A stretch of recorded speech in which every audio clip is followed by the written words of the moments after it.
And the other thing too is Vince's voice just does not fit that type of music. That No. His voice, I determined, doesn't fit any type of music.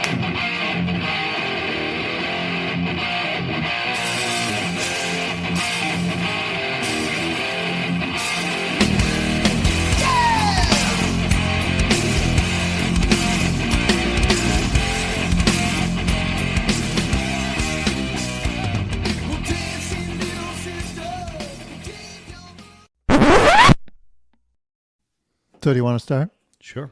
Huh? Yeah. Yeah. You ready? Let's go. Yep. All right. Let's do it. Let's do it. Welcome back to the Say What You Will podcast. Dennis, what is this podcast about? Sometimes I forget. Yeah. We're going to look at albums, deep dive, 40 years ago, 1984. Dig in and make a determination of whether they hold up or not. Yeah, I like it. Yeah. It's funny. I hear people talk about, oh, this album came out 40 years ago. I'm like, yeah, dummies, we've talked about it. Like, Yeah. Yeah. Yeah, that's the whole premise of the show. yeah. And I think also, too, like, we do the research and we really, I think, break it down. You guys are musicians. I'm a fan and just really kind of come from it different Well, angles. I'm a drummer. Yeah. You use that term lately. And the other aspect, we've never done these remote. We've always done them in person. Yep. Right now we're in a bar that's being redone That's right. Yep. at Dennis's. And I think also too, Derek, that's significant.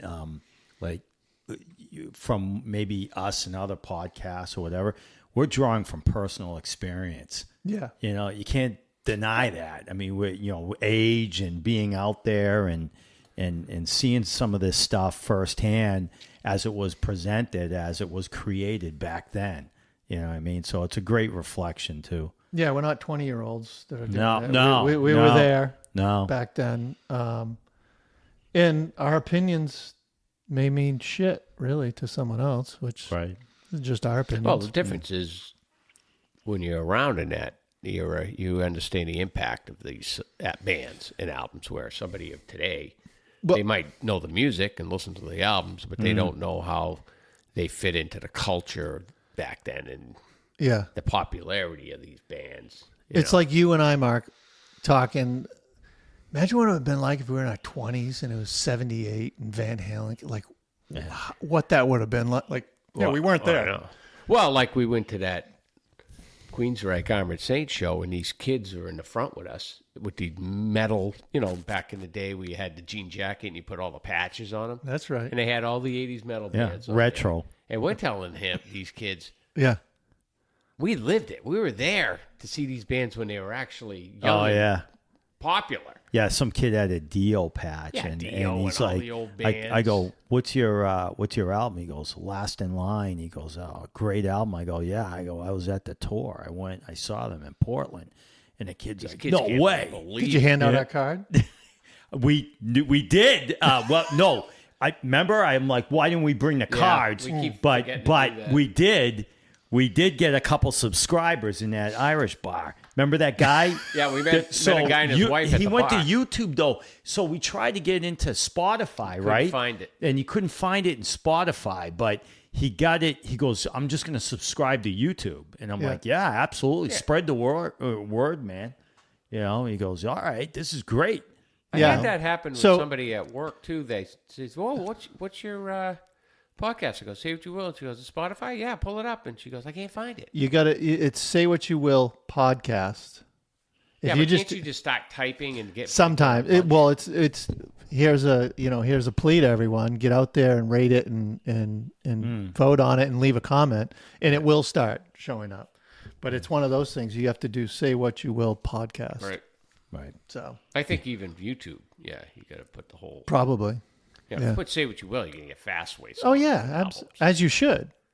right? Yeah. People love it. I mean, if you find somebody that's into this music, we live in an on-demand world now, and people, they're just not gonna turn on terrestrial radio and hope they hear Motley Crue shout at the devil, right? But when you get a podcast you can use on your long drive to work, or while you're working out or whatever, or maybe something in the background while you're barbecuing, it's a good cast to listen to. Yeah, I agree. 100%. I have to agree. It's your cast. Yeah. Hey, when I was looking, I don't have my phone right here. Yeah, I do. I didn't realize that we've been doing this for a long time. But it was September You guys. of 22 that we started. And I was Yeah. like, Jesus Christ, that's a long time ago. So, and I don't know how many episodes here. I don't know. All right. Well, we'll do a couple of news. We usually do a couple of news items, then we jump right into the bands. And usually we review 3 albums and take it from there. What do you, Dennis? Any news? I mean, let's just, we all got this on our list, right? The Motley stuff. What? The Motley Crue. What are they doing? Well, they dropped a single. Yeah. Dogs of War. They're saying is fantastic, but Who's they? them. Oh. They're saying it sounds like old Motley Crue. That's not the feedback. Yeah. I haven't read any feedback. Yeah. There's like an AI accusation floating around too. Oh, really? Like, yeah. Like how much of Vince is actually singing on this and whatever. I think Vince is the one that's been, they're going to sell it. Yeah. Right. Yeah. I mean, I don't know. I didn't think it was that great. It's a total ripoff of Godsmack, timing, everything.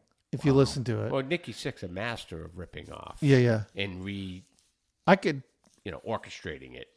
probably pull that riff from a Godsmack album easily. Wow. Like I was like, oh, fucking, So this is why would Sully. they sit there and say this is like old school model? I don't know, but and the other thing too is Vince's voice just does not fit that type of music. That His voice, I determined, doesn't fit any type of music. Yeah. Nothing.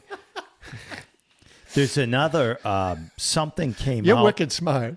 Something. Well, thanks. Mark said it best. I sent you guys a text of them talking about the label they were going on or whatever. And Mark, what'd you say to me? Do you remember what you said in the text? Well, we were talking about a couple different things. We were talking about I would like to get him in like a live environment, strictly playing with no, Yeah. Technology. backing tracks, and like, see what these guys could do to just come out and play. Do an unplugged. Do it on. Yeah. But I sent you that article and you wrote back immediately. Why won't these guys just go away? Yeah. Yeah. Why won't you know why? Because when they go out and tour, they show up to see these guys. Yeah. I mean, can they do it on their own? No, they got to take Def Leppard and they got to take Right. a crew of other bands out with them. But we've talked about this how many times, where that 56-year-old lady in the crowd doesn't care if it's not real vocals, Or even they wouldn't care if the whole thing was lip synced. or even aware of it. You know what I mean? They're even aware of it. They don't care. As long as they know they're at a concert, it's a Saturday night, they're having a few beers, they're with their friends, they're having fun, and there's some guys on stage performing. Right. The brand's there. The brand's Motley, there. the It looks like T-shirt. a live show. It's like professional Lights, wrestling. smoke. Yeah. Don't they have a song? Don't go away mad, just go away. Like, Yeah, that's maybe they right. should, Yeah. don't be mad, just go away. Yeah, I heard too there was something about, I don't know how this, like publishing or something like that. John 5 is not basically credited or something on some of the material. He's basically a hired hand, is exactly what he is. So, because they're smart now with business, it's gonna be just the 3 of them, right? So, I thought Bob Rock produced this. Is The that album? Is Is there a full album of like songs? What do I they hope do? not. I hope not. I don't know. I thought Bob Rock produced the Dogs of War song, I but don't I know could why be He wrong. doesn't want to stay clear of these Yeah. guys at this point. Money. Ching. Yeah. Talk about a lot of pressure on that guy to polish a turd. So his deal is for this album is probably a lot different than it was for Dr. Feelgood. With Dr. Feelgood, he probably wanted some points on the album Yeah. and connection. This one, just pay me up front and I'll take care of it. And Yeah. Well, yeah. What's he? because it's not going to sell Right. at all. Well, No. Not just Are that, they- anything. So have we talked about, are they touring and when does that start and who's it with? Do we know? They're gonna go out and do another stadium tour, right? Yeah, but have they announced anything? I hope not. no, I don't think know. there's been anything. I don't have any interest in going to see that band ever again. No. Well, Yeah, him, yeah, I'm Derek and looking. I No went. interest in that. I'm on their site. They've got dates right here. Really? May Where, 3rd, the they're same May old stadium 3rd, they're tour? at Atlantic City Wow. for 2 nights in a row. They're down in Daytona for Rockville. Yeah, Awful. Oh, Derek and I saw him at Fenway. that was horrific. Yeah. I mean, that was a few Yeah, years I gave you ago. the tickets because who did I give to You you? gave them to me. Yeah, Surprised you took them. they don't have many shows though lined up. It's like a it's And a they small little tour. Airbrushing Vince Neil in these photos. Oh, All of a my sudden God. He's skinny. Yeah, he has no gut. Yeah. And the next thing you know, you see another picture and he's a freaking walrus. Yeah, You know, everything's fake. They're Right. just Yeah. their whole existence today. They are AI. yeah. Right. They're just an AI band. You know, which Kiss essentially is. And then, the music, we've talked about this, like just everything today is so freaking overproduced. You know, I mean, it's why I love the new Crows album, Right. or even Rival Sons. Rival You know, just this. It's not. You know, so- they're digital. I Yeah. mean, no one's using analog anymore. But Correct. You don't have to process it to that. You hear a drum sound. You hear a drum sound. Yeah. You know, I don't know. So yeah, I don't have anything else. Well, to that's say. why I always said about Poison. I thought, wow, kudos to those guys who are going out there and saying, you know, we might not sound as good as Def Leppard and Motley out here, but we're singing our own vocals, we're playing our own Mark, instruments. I think they were one of the best bands on that they totally the show. were. They were I just- don't know they if were you agree, but straight up live like it was '86. CC Yeah. DeVille. Yeah, You got to give them credit for that. Yeah. You know, especially Yeah. playing with two titans like that are faking it all night. You know, even Def Leppard isn't totally on the up and up. You know, yep. All right, what else? Oh, Brian Tichy. Well, did we Yep. talk about this? Left Dead I don't know if Daisies. we did. Oh, I know. And Yeah, I think he's we working did. with the Gene Simmons band. Yep. Yeah. He just put out a video. I watch all of his drum videos. he's awesome. Man, he was doing That this thing, freaking Mark. guy- Yeah. He was doing this thing. I was like, I don't even know what I can't comprehend how he's doing that. He's just, Oh, he's very technical. oh, I mean, he can play, he can bash and play rock, but he can. Yeah. He knows what he's doing. He can go through those drum books and read charts. yeah. He played with Queensryche years and years ago with charts. Didn't even know the songs. He was reading the charts. He had it. I saw it on YouTube. Pull it up. He's playing all those. I mean, not like Queensryche is, Yeah. but still kind of complicated music, you know, Yeah. Scott Rockenfield stuff. And he charted it. Didn't Bissonette do that when he tried out for Eat 'em Yeah. and Smile? He He just wrote it pulled on out the the snare charts. head. He wrote- Not a lot of guys in the rock world can pull charts out. yeah. you Yeah. know? Yeah, that's great. But even Kenny Aronoff, he had to fill in for Chad Smith with the Circle, or no, one of the which Yeah. one, the Hagar one. And Chickenfoot. Michael Anthony's like looks back and goes, "What are you doing with charts?" And Kenny goes, "Well, I don't play with you guys all the time." And he goes, "Second of all, he goes, those drum parts that were written by Bonham and Alex Van Halen are legendary." He goes, "I want to play them yeah. like they were written." Yeah. He goes, "The only way to do Yeah. that is I read it." He's got a podcast now. Kenny Aronoff? I say now. It's probably been around for a He's while. great too. Oh, I saw him last year at that free concert at the Garden. Drummer. And man, he was killing it. He's great. Killing it. Yeah. Anything else? No, I think Tesla's got some new material coming out too. Nice. Yeah, so that's going to be interesting. Speaking of bands that are just, they're totally live and Yeah. They never. No. Well, their whole thing, even when they came out with no machines, right? Yeah, right. Everything's just live and like the Crows, you know. yeah. Speaking of the Crows, so I went last night to see the Black Crows in Boston at MGM Fenway. That place is out of this world. It is so nice. It's 3 levels. I was in the 3rd level, but I felt like I was 100 feet from the stage. Like, it is so great. The floor is perfect. There's not a bad seat. The sound is phenomenal. It was built, just for concerts. Yeah, I think it holds around 5,000 people. It's just a perfect venue. So today I instantly went on. I was like, who's playing here? Like, I want to go again. Right. How easy to get in now? Oh, yeah. Super easy. Parking and stuff. Yeah. I was Well, on the 3rd like going to a Sox game, right? Yep. I was on the 3rd floor. And after the show, I got up and left. And I didn't have to like stand in line or anything. I just walked right out. Wow. It was super easy. They've got this outside bar when you're up on the 2nd or the 3rd level where you can go outside and overlook frickin' part of the city, and it's just frickin' awesome. That street has changed a lot since we played down there. Wow. That was scary back then. You'd leave your car in the front to go load up. You'd be surprised if it was still there when you came out. Yep. The other thing about Crows just being old school and killing it, they don't use inner ear monitors.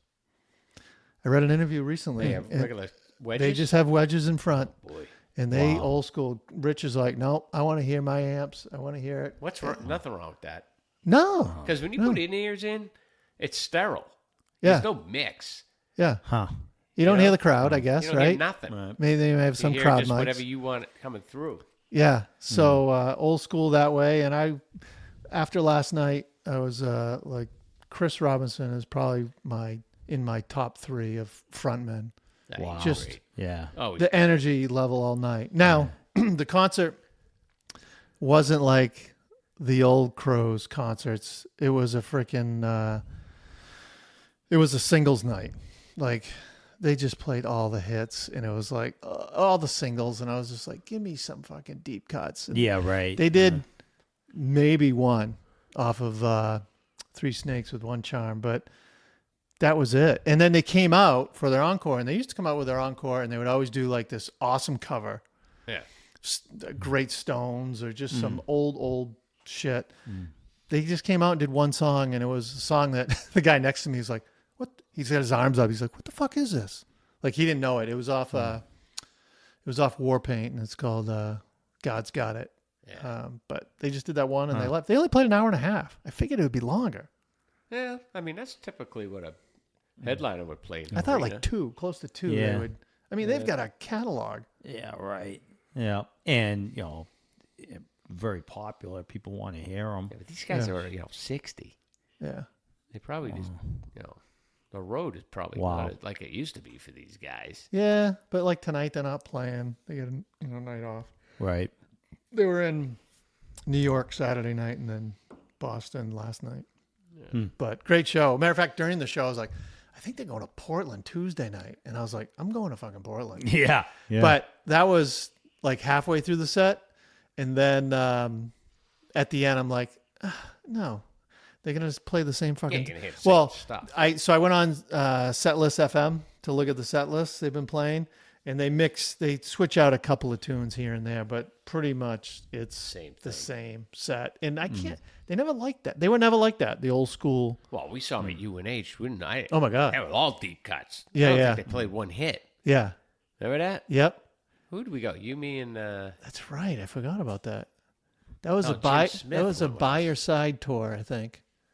They played a song from that album. But they didn't play a song from my... You didn't hear Hard to Handle, Remedy, Jealous Again, none of that. Oh, right, that night. No, I've All seen. deep. I saw him back on Amorica a few times, and you didn't hear any. You just maybe you heard She Talks to Angels, and that was it. Like they just played some. I mean, they played some far out stuff too. It wasn't even there. Yeah, so if you're a diehard, Crowes fan, you love that. Yeah. Like I'd love to, like we talk about, Zeppelin or Halen. I'd love to hear all deep cuts. That's why I think people loved the Crows and Jimmy Page so much. They played all tunes that Page said they never played live. Yeah, Like they didn't play Out any on the hits Tiles or kinda stuff. I mean, they were just playing some wonky stuff. And Jimmy probably loves it. So like, well, he was we never get to totally play loved it. this That's stuff. all he wanted. Yeah. He's like, we never Custard played this pie. live. So, you got anything, Mark? Yeah, that live at the Greek is great. Oh yeah. That freaking You want to? I think they're gonna I think we talked on the last podcast. They're gonna re-release that that's with that some was a other good tunes concert. that they wrote together. So. You want to share? Oh, you guys went to a show. We went to a show too. You want to share that? Yeah, we went down to Worcester Palladium to see. Wow, we Britney went down Spears? to see two bands, but one of the bands is who we really wanted to see. We went and saw Queensryche headline, but the opener was Armored Saint, Yep. which is a band, Dennis can attest to, what we were into back in the day. Right. Weren't easy to come by to see back then. Yeah, California-based band. California, which probably not an excuse because there was a lot of California bands we saw back Right, then. but they weren't part of that whole scene. That They was weren't all in that over hair band MTV. scene. Yeah, They were heavy. But what a show! John Bush, fantastic singer, hasn't lost anything. And all the original guys, except for Really? one guy who passed away, obviously. right. You couldn't make it. But the guy that's been couldn't make the show. But the guy that was in there has been there for 25 years or something, Right. 30 years. And we met. We met the bass player, Yeah, Joey Vera. Joey Vera. Yeah, he Where? was out right by his bus. He was The walking line around. was right beside the bus. He Yeah. came off the bus. I was hoping John Bush came off. Yeah, nice guy. Just he was. He saw your shirt, and I had Metal Blade. What'd you have, Mark? I had The Michael Anthony, that Yeah. Matt Anthony Oh, yeah, t-shirt on. and I had like the Metal Blade records. So I No, said, he "Hey, saw that. Joey." I go, "Hey." He goes, "Oh boy," because that's how we start. They started Yeah. out, 82 or whatever. Yeah, so they were great. Queensryche was great, but Queensryche is two guys left in it, and it's not, Tate and DeGamo. It's Jackson and Wilton, but what the hell? They're playing all the hits. Yep. And the singer Todd, I forget his last name. Latour. Tory. Yeah. Sounds just like Tate. So Yeah. something's to be said about sometimes when you get a younger guy to come in Yeah. who sounds like the old, Like top that. of their game So- singer than if you had, Yep. maybe Tate can't hit the notes that this guy could. He's touring though, isn't he? He's out there, and he can still sing. I mean, did you go to that Tupelo show? Or did he come, not Tupelo. He came to Manchester on Elm Street, that new No, I didn't make that. No. So it was funny because it was general admission, so it was a long line, and we were there with like 4 other guys, and we were like, you and I were like, we're not waiting, let's go get a beer somewhere, right? And we went into that Irish pub, cash only. Literally hole in the signs wall. everywhere, cash only. I mean, this is like an Irish bar. Did they have Like an old ATM school. there for you? Huh? Did they have an ATM there for you? They did. Yeah. They had one in there. We didn't use it. Yeah, so we were just You one guys of the- carry I cash. don't Well, carry one of the cash. guys. No, I didn't have any cash. One of the guys that was with us, had $20. gave us So a we were 20. like, "Oh, we're just gonna stretch this out," and we were Well, they talking. got in line at like what, 6:15, and the doors don't open till 7. I was like, I'm not standing in this line that's not moving for 45 minutes. It's Yeah. an Irish bar, so Right. 30 feet from here. where we're going with this too is, obviously we're there and we were talking up the podcast and everything because there were a lot of metalheads also, having some beers. But at the DCU Center, the same time was Stained. Yeah, they The were band playing it, Stained. right? Yeah, so. That's not far from there. It's almost. Oh, you can we throw a had rock. a block down the road. You could see it, and so that Worcester was, there were a lot of people. Yeah, you couldn't Yeah. get into any restaurants. The bars were all packed. Because I was sitting there going, there's no way all these people are here for Queensryche at the Palladium. No, And then we No, asked they were there somebody- for Stained. Yeah. You know, Stained, pretty There were popular, like I three guess. bands You know. or something playing at the not Centrum, what it is, DCU Center. Yeah. So Huh. Cool. But it was a good show. All around. Yeah, it was fun. I mean, it we was great. stayed, you know, so we didn't have to drive back. Yeah, Worcester's a pain to get to for Oh, us. God, yeah. It's just, Yeah. it's just annoying. Yep. Yep. They did make 2 lanes going off onto 290 though, which is nice. yeah, we got on the highway pretty quick Yeah. next morning. Yeah, it's just, what, hour and 25? Giving you traffic reports here for the visitors. All right, well, that's it for news. Oh, I do, Mark, I know you're going to jump all over this. We should probably make sure you get Hulu and watch the new Bon Jovi documentary. No, I'll be all over it. I actually hear it's pretty good. I love I watching heard that. documentaries. I don't care. I Yeah. watched one on Stone Cold Steve Austin the other day. I never watched him wrestle one match, but the documentary was great. Well, I told you that I watched that John Waite documentary. It was freaking Yeah, I love awesome. watching that Yeah. stuff. So that's coming out. That's on Hulu?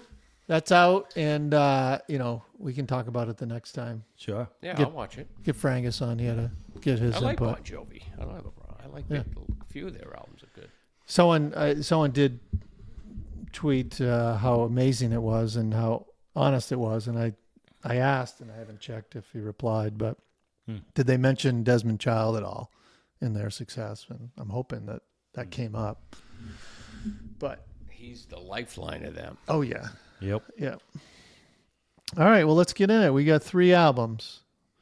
Yep. You know what? I didn't even push out like what 3 albums Yeah. we're doing, but Want we've me got to do the honor? Yeah. Hagar, Sean, Aronson, Shreve, HSAS, which was a super group at the time release. Through the Fire, right? Through the Fire, correct. And then the Rush, Grace Under Pressure. Yep. And then Whitesnake, Slide It In. We all got the right ones. Look We at that. The last 2 podcasts we had screwed up. Hopefully the recording of this one's better too, as Mark drops the mic on the ground. What are you doing there, killer? Get closer. Okay. All right, so what are we starting with? How about HSAS? All right. What do we got, Dennis? So, super group, I guess you could say. Hagar, Neil Sean, Journey, Kenny Aronson, Michael Shreve. Released in naturally 84. This band, Well, released in 84, but just a few months before VOA. I think VOA is like That's this right. summer or something. Right. comes out. Yeah. yeah, so, right. He, oh no, 3 Lock Box Already happened. already happened, right? And then VOA was right, right. And then of course the big thing here, the story on this that I read was that Hagar wanted to tour, like do an extensive tour, and Sean couldn't make the commitment because of Journey. I think he went I think they did a few shows. A few shows, right? And matter of fact, 2 of the songs I think were recorded at 2 of those shows. Right, And then he went back to Journey right. after the Right, because they were monsters back then. Oh, yeah. Journey. I mean, it's everybody was getting along. You know, they were just killing it. So Are you guys familiar with this Kenny Aronson? No. I mean, I know Shreve and obviously Sean and Hagar. I don't know who he. so I mean, the, he's got a pretty good resume here. I'm looking at him, but yeah, I don't know if he was more of a studio guy or. kind of a session guy. But the backstory on that was they were actually originally working. I don't know if you guys read this.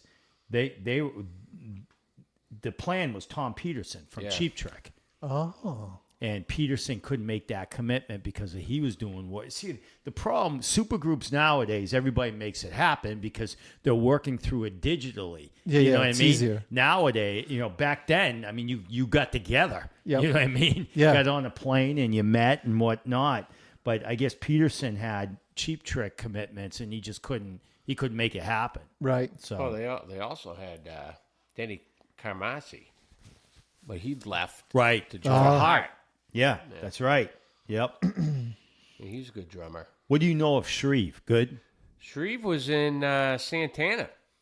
Oh, That's yeah, all that's I know right. him from.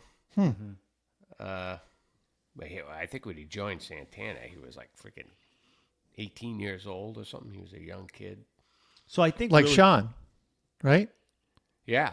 I think that's probably how they ended up. I think Yeah. they were playing together in Yep. Santana. They had bunk beds, I think, Yeah. together. They did. No, well, they slept together in a twin. So I think the big thing here was obviously the underlying theme here was this was the album that Neil Sean was going to be able to kind of stretch out. You Yeah. know what I mean? And Yeah. yeah, and Yep. we'll talk more about that as we analyze the songs. But video "Missing You" was the video. Huh. Yep, Don't there was- remember. Me Yep. either. There was a video. It was like a live. They only did one album, right? Yeah, that's Yeah. right. Yep. Yep. Yep. I did read an article about it, and Sammy, or it came out of Sammy's book. Someone made a post about that Sammy, as much as he wanted it to work, he never really connected with everyone. And I don't know if that came out of his book or not, but that was something I read. What do you mean connected? Just, you get people together and you're like, yeah, let's do it. Oh. But then it kind of was like, wasn't feeling it type of thing. Oh, I see. Yeah. Him and Sean are like they're still close. Yeah, yeah. Yeah. Well, aren't they both from San Francisco? San Francisco, area? that's Yep. right. Yep. EMI Geffen release. Yeah, big release. Which Hagar was on at the time. Right. Right. In 2013, they reunited for the first version of Chickenfoot with Mike and Chad Smith. Sean was Wow. writing those songs. Yeah. That's what I read. I don't believe numbers here. They charted at all. No. Yeah. It's funny. I think if it came out after VOA, it may have, Yeah.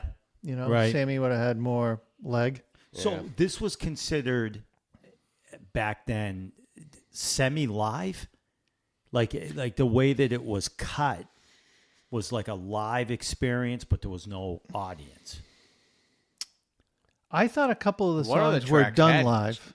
audience in it, but I don't know if it's panned in later. Well, you only hear it at the end. yeah, so It's I don't think they're really live. Yeah. They do want you to have that feel. feel of a live situation, but Anyways, you got anything, Mark? no, I think we Jump right in. Sure. Top of the Rock, song 1. I thought this was a cool guitar tone to open up. I like Sammy's voice on this throughout this. He's on the prime of his career right now. He sounds great. His screams and so forth. It's very strong. Yeah. 100%. Yeah, I don't mind the song. 4 minutes, 21 seconds. Hagar and Sean wrote all these songs. Well, other than the cover. yeah. Same thing. Okay track. I don't know. It didn't sound like his guitar tone to me, though. Well, so I took the same note, but I'm thinking it was more of a rock guitar sound than he has in Journey. Yeah. And so I'm wondering if this Yep. was wanting him to stretch his Yeah. legs a little Different bit, sound. get Right. a different sound. Like Dennis said, Hagar's strong on this, but he's still strong. Yeah, yeah. I mean, the guy's almost freaking 80. Good solo. Sean soloing was good on it. Good track, Not great. I wasn't a fan of the chorus that much. Right. Just Yeah. didn't get me. But in the solo, he was just like, it was, you think of Neil Sean, he was just shredding, Yeah. but it wasn't the melodic shredding that Sean is known for. Like Right. his solos are very melodic. Right. And this Well, I was think, just like like, you said, he's trying to stretch out and play different yeah, approaches. And Yeah. his He does a he didn't lot. want it to be a Journey album. right, There's right. a lot Hagar. of riffing. And, Yeah. Yeah, which that can easily happen. It's like, I'm going to do a solo album, and it turns out it's basically the same band with a different singer. Right, right. So I think he was intentionally trying to change his guitar tone, his style. Yeah. More aggressive is what I Yeah. wrote down. Yeah. Oh, yeah, that's a good way. All right, song 2, Missing You. Right. So this was the video, the only video they had. I thought this was like almost like a heavy, obvious, heavy Journey riff. I love his solo. Okay song. I said it feels like an early Jovi song, Bon Jovi song to me.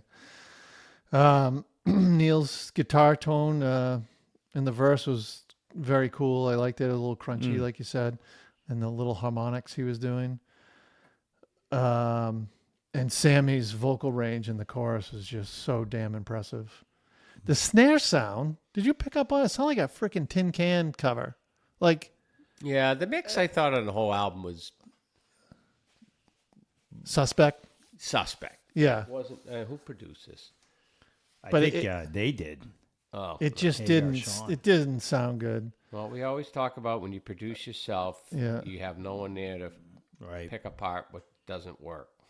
The solo though was better than the first one. It was some melodic ripping Right. in there. Yeah, not great. You didn't like I it. think no? Sean's keeping these songs together. I mean, obviously he's a great guitar player. The solo's just, great. The song as a whole, though, I didn't think it was a good song, really. Yep. Okay, not great.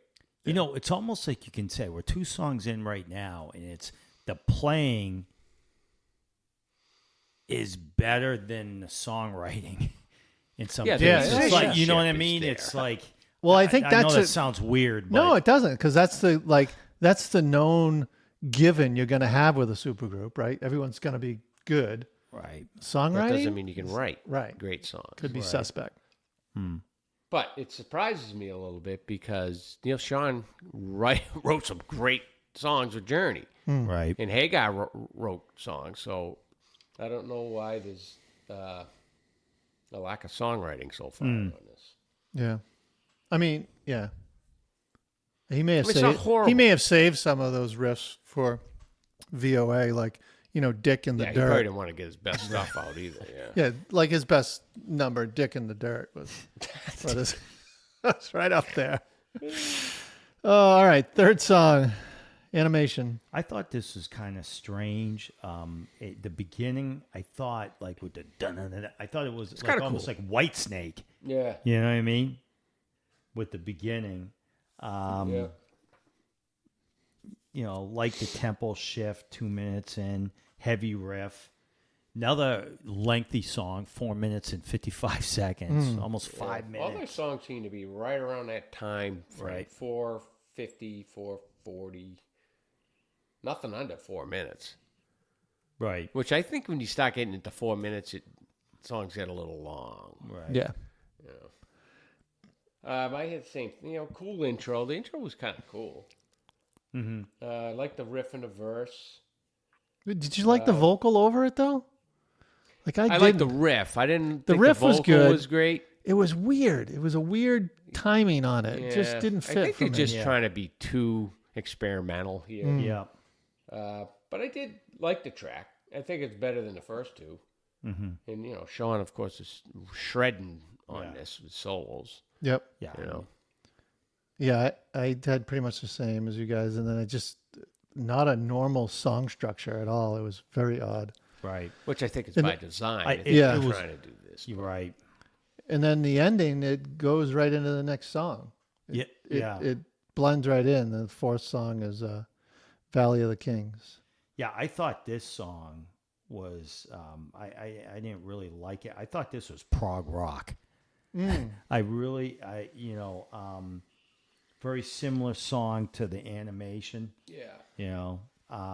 It's almost like Sean's just trying to be. He's just trying not to be Journey. You know what I mean? Well, they're trying It's too like- hard not to Yeah. be who they are. Yeah. Right. Yep. I didn't have much. The bridge is heavy. Valley of the Kings we're talking? Yep. Yep. The bridge is heavy, leading into the vocal of Valley of the Kings, which was cool. And Sean's guitar work sounded like an Egyptian type theme Right. Yeah. playing there.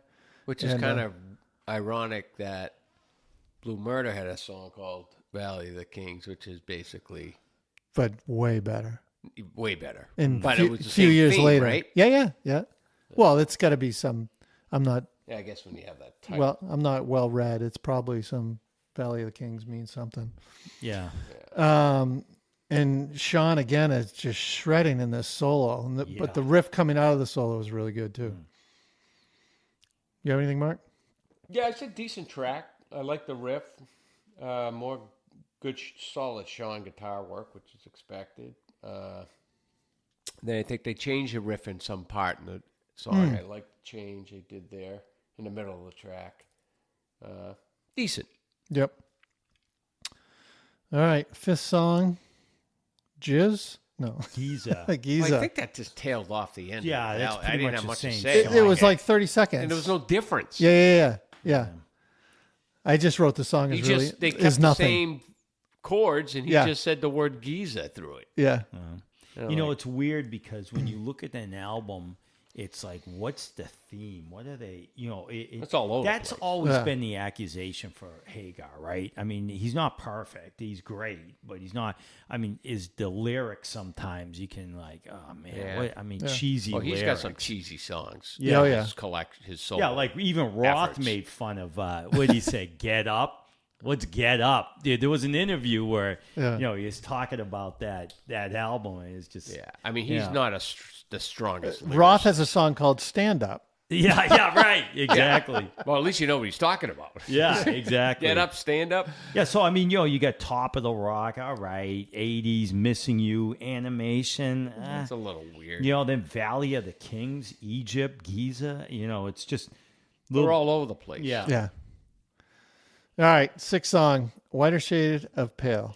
I didn't really I don't like the song itself. I think it's what's this 1960s or Yeah, it's something. an old 60s. Old. One hit wonder. Band. Yeah, I don't know. Procol I mean, this is Harum or what you're gonna something. do for a cover. You know what I mean? I just if you're gonna throw down a cover, I don't know. Do a Zeppelin song, Aerosmith or something Aerosmith. earlier. Well, yeah, or even Montreux. I don't know. Yeah, it's just really. Yeah, but you got to remember, these guys grew up in that era. Yeah, right. Right. Yeah. I mean, these guys are from the 60s pretty much, right? Yeah. But Procol mean, Harum, Sean was in Santana. I mean, right. that was 10, As a 12, kid. 15 years Right. before this stuff. Yeah, 16. Yep. Yeah, it was young. What'd you think of the song?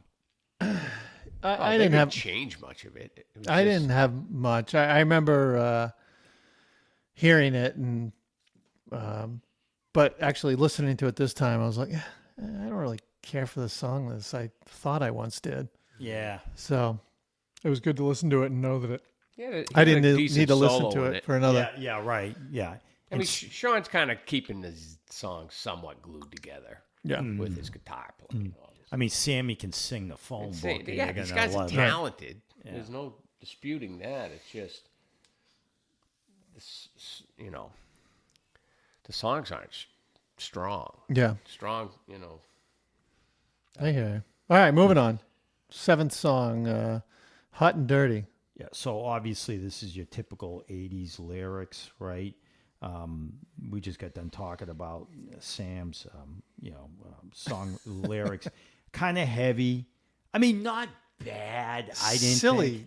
Yeah, I mean, Sean, again, Yeah. to the rescue. You know what I mean? Like with some of his playing. Even the riff, though, was silly. Yeah. The bass was nice. I liked the bass line in it. Whatever he was doing, I Right. remember writing that down, going, I liked his bass line throughout the song. But Not a good Forgettable. song. Yeah. you're not going to remember forgettable. that song after you hear it. It felt like a danger song. Yeah, just a bunch of, what do we call them? Fillers. Fillers. Yeah. All right, moving on. He will understand.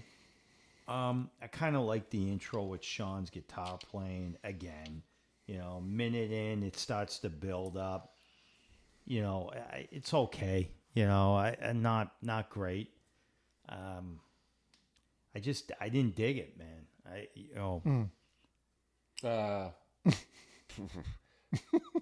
I just got not great, very forgettable. That's it. It's just not a lot going on. I wrote, "This isn't strong. I can't figure out what they're trying to do." The song changes halfway through, and it feels like a completely different song. Yeah. And "He Will Understand," the title, is the vocal, but I don't understand. So, Yeah, right. I don't understand the album. Funny, I couldn't tell, and I couldn't tell. This is the one where they piped in the live cheering at the end. Oh, right. So. Yep. All right, last song, "My Hometown." No, this is the one with the cheering at the end. I think they both had I it. don't know about the other one. I don't know if I listened to it all. Oh boy. So this was wasn't this the heaviest? Yeah, this is my Yeah. favorite song. Yeah, so the I like this kind of like a jam session Yeah. going on during the, but the drums are really prominent too. Yeah, Hmm. but the riff was good. Yep. I like the opening riff. Sean's great on it. Like the bass in it, Right. and But it's I would just ask that question: is this really live? yeah. I don't Right. know. I mean, I feel like he just kind of wrote it, sitting on the can or something. It just didn't. It seemed like a high school band wrote this. Yeah, it's Yeah. not what you should expect Horrible. from these guys. But No. when you're producing your own stuff, just because you're a great singer and a great guitar player doesn't mean you don't need help Giving you constructing direction. songs. But I mean, how much And this time is proof. how much time did they spend writing this material? Well, that's what I'm getting at. 12 hours. Probably not much. Yeah. Like a day. Yeah. Yeah. Yeah. We wrote the album in a week. You wrote it in a week, or we wrote it in a day? Well, what, Yeah, did you yeah. write it in a week or a day? We wrote it on a weekday. Yeah. It shows. That's the Cheech and Chong where they're coming over the border and they, "How long you been in Mexico?" "A week." "You been in Mexico for a week?" "Oh, it was a day." "Well, what was it?" A weekday." It's stoned out of their mind. All right, well, say what you will. Does this album hold up? Dennis. No. Oh! Mark. Negative. No reason why? Yeah, there's a lot of reasons well, why. I just read them all. We just talked about them. Yeah. No. Yeah, Lack no. of songwriting, lack of a producer Yeah. to control the lack of songwriting and Yeah. tell them what to fix and what I mean, to they keep would and have not been keep. they would have been better off doing like just cover songs. Yeah. Rock cover, Montrose, Led Zeppelin, whatever. Yeah, I you know would've what I mean? enjoyed that and it better. would have been, it would have been probably a better, would have worked out. So. Yep. Yeah. I did the same. I just said it does not hold up. Not doubting the talents of the people on the album, but it's just not good at all. No, it's nothing to do with talent. In the final test, would I listen to it on the way home? No. All right. I didn't listen to it back then. No. Even the cover is kind of weird, huh? It's like this burning, like the logo. I don't know. Yeah, it's just like it was thrown together. Yep. You just reminded me, Dennis, by saying the burning of the logo. I thought of AI. And Mark, you remember the silly Tommy Lee video that he made? That's the video for this Dogs of War. Sorry to change the topic, people, but Oh, they used that? they use that same concept to create the Dogs of War video, and they're all in it, but they're anime. They're not anime. They're like, AI creatures. But Oh, it's that yeah. same style as that Tommy video. That Tommy video was disturbing. Well, watch this. This is pretty completely disturbing. It was nothing cool about it. It was just disturbing. Yeah. Well, watch the video later. All right, next I'll album. watch it. What are we doing, Mark? Why don't we do Rush? Rush. All right, Grace Under Pressure. Let me pull up a little. So, Go ahead. You want me to start, a couple back? First, band Rush. Obviously, they're buddies, and they played high school in the 60s, 68. 74 was their first album, self-titled. This is incredible. I almost fell out of it.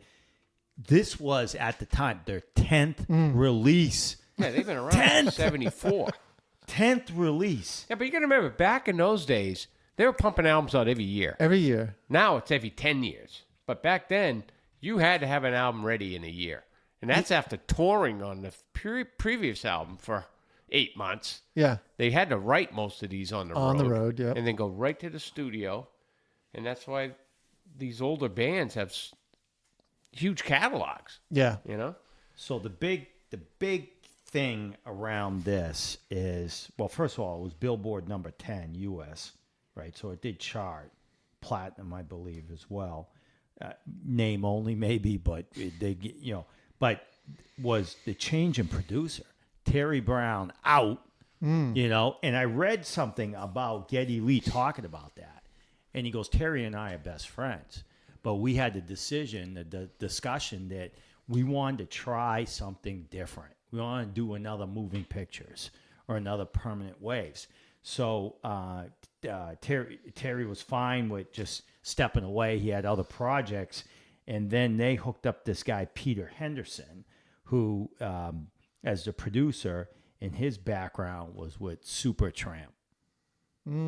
So now, and today, if you had Geddy Lee talk about this right now, he'll tell you that it was one of the most difficult relationships he's had with a producer ever. Whoa. It was not good. No. Yeah. So Did you read his book? I No. hear it's really good. No, I read My Effing Life, I think it's Oh called. no, I haven't Geddy read Lee? that. No, I've read Neil Peart's books, but his travel books, but no. So this is really, when you look at it, look, we're going to get into this, right? I mean, what's the elephant in the room? Synthesizers, right? So, but this is really Signals. It started on Signals, right? Yep, Signals. There was the Ugly Four. It was Signals. It was this, then Power Windows, and then the worst one they ever did in '87 was Hold Your Fire, and that was that had that. Who's that woman even guest sung on one of the songs from Till Tuesday? Amy Mann? Yeah, she's actually she sung some background. It was just so those four, and then presto in '89 they started getting back into the heavier guitar. You know what I mean? I did read that Lifeson felt that Signals kicked off their heavy keyboard journey, and the guitar took the back seat and then lost direction. He didn't like the sound of it. He wasn't happy with it. He also said, he also said some other stuff, but I won't say. But yeah. So yeah, heavy keys for sure. Oh, did you hear what the name of the tour was called? No. Grace Under Pressure Tour. What do you think they're going to call it? The album. Jesus Christ. Mark will be here all Thank night. you. Let me pan his channel down. Yep, right. The other fun thing about another thing. It wasn't We've Come for Your Daughter's tour?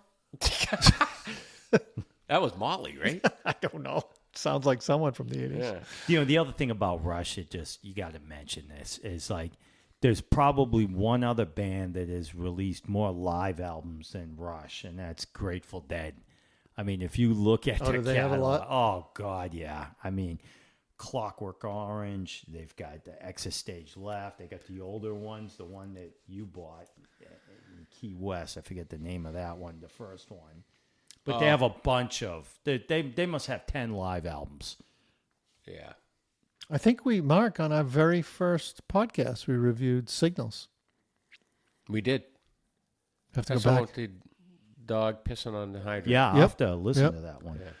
Well, I guess Steve Lillywhite was supposed to produce this and bailed. Oh, That's how they ended up with Henderson. And he's done some, U2, the Stones. He's done some big acts. and to Henderson, to his defense, I mean, Supertramp isn't an awful band. It's just a different genre. It's a different, him with Supertramp was successful. Obviously, they were very successful in the early in the 70s.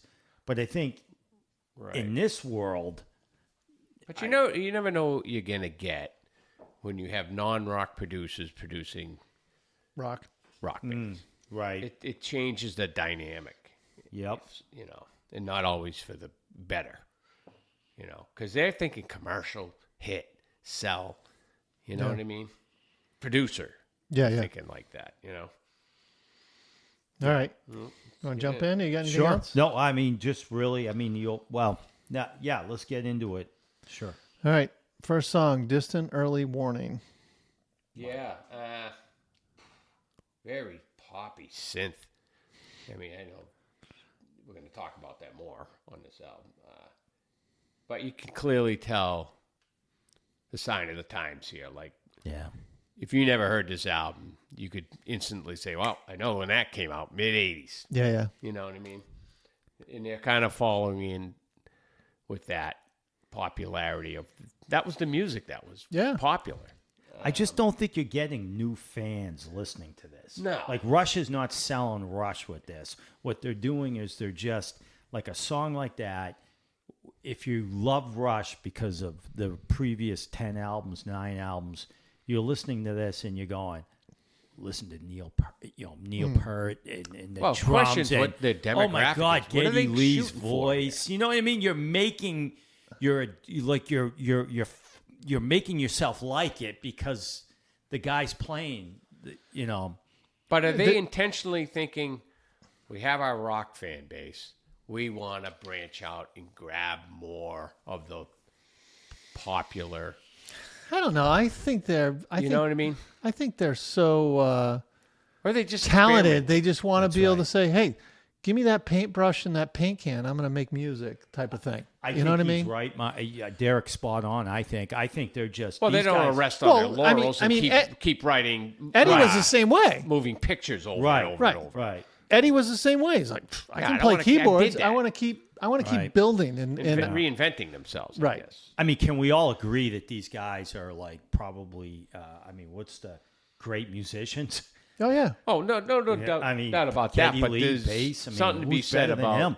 your committed, diehard fans that you lose some of them in the process of this.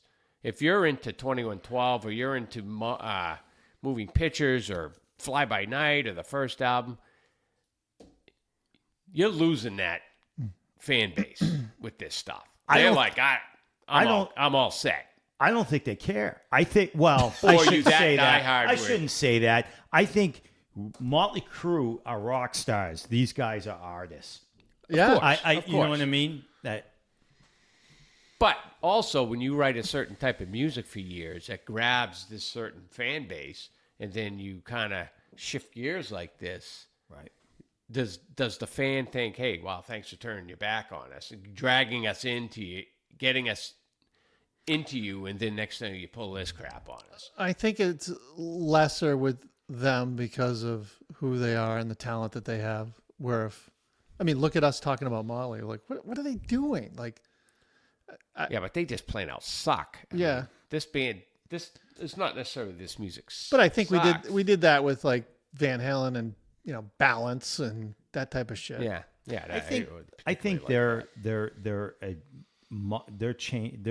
they're also blending in with what it was back then. Yeah. Well, which yeah. was a lot Mark of said heavy that. Yeah, right. sign of the They're- time. Yeah, and they're not going to rest on their laurels to keep their loyal fans and say, "Well, we got to keep writing moving pictures over and over and over because Right. that's what the fans like." Right. All right. That's as a crew, like you said, Derek. As artists, you want to keep Expanding. expanding. Yeah. So I think this. I wanted to, as an artist, go backwards. right, Yeah. Yeah. Right. but don't bands mostly do that after Yeah. a while? You go back to your Right. roots. Yeah. No, I want to go further than that and just really suck. So I mean, I didn't. Think, So we're on the first song still. I didn't think it was that great. The Yeah, it's a tempo, pretty good musicianship. You kind of get excited as a fan. You're hearing, like I You're said, ready the for drum. like over the top drumming from Yeah. Pert. You know, I mean, obviously the bass was pretty good in this. Yeah. I can. Was this a single? Yeah, I think. Yeah, I think this was. I can. for whatever reason, this song, I like this song, and I can hear it in my head, and I can sing it right now if I not sing it. But Did Lifeson even show up to the studio? well, that's what I was saying. His They probably comments kept were calling him like, every "It's morning. Hey, buried." we don't need you today. Well, he played some of the synthesizers too. Oh, I don't know. I don't know if he did he? Well, I know. It was mostly But- Geddy Lee, but Here's something that's fascinating. Geddy's voice has like zero effects. It is like he is just dry and singing Geddy Lee. Like it's unbelievable. It kind of works. I mean, it doesn't sound like demo-y. No, I'm very curious. Like, how many takes does this song take? Is this a band that goes in? All right, rolling, and they record a Well, song. I think they've rehearsed the shit out of this stuff. That's So got to when they get be in the like studio, months they're and months. prepared. Yeah. Like, so complicated arrangements. Oh, my God. You know, yeah. Well, a lot of times they do takes so you can punch in the best parts of all 3 takes or whatever. You know, like, Yeah. I like what he did here in the drums. Let's put that what he did on bass on the second Yep. take, you know. all right, After Image. Yep. I didn't mind this song. Like the mid-song jam. You know, the solo was a little bit different. You know, I think what we're going to see here, too, is like the whole... I mean, this is a dark theme. The lyrics and everything. There's Holocaust. There's like this... It's almost like a sci-fi soundtrack, too, in some extent. This is all Pert. Yep. Yep. Yeah. Writes all the lyrics. Right. I think through their whole Oh yeah. career. That's right. Yep. Except the first album. Right. Well, he wrote it. They called him up and asked him to write it. I don't think John Rutsey wrote that. No. Just way too much keyboard for me. Right. Yeah. Poppy. But I guess what you have to do with this album is pretend Rush isn't. Then take the Rush name off it and listen to this as if you didn't know Yeah. the band. The problem is you know the band and you keep comparing other albums to what they're doing here. If they didn't tell you who it was and you didn't know the band, would you like these songs? Yeah. You might, Yeah. you know? Yeah. It's not my cup of tea. Heavy synths, and Right. there's a little timing change. It reminded me of a police type feel. Yeah. you know, That's a good way of looking at Little it. Yeah. reggae-ish type Yeah. thing. All right, Red Sector 8. A, excuse me. Not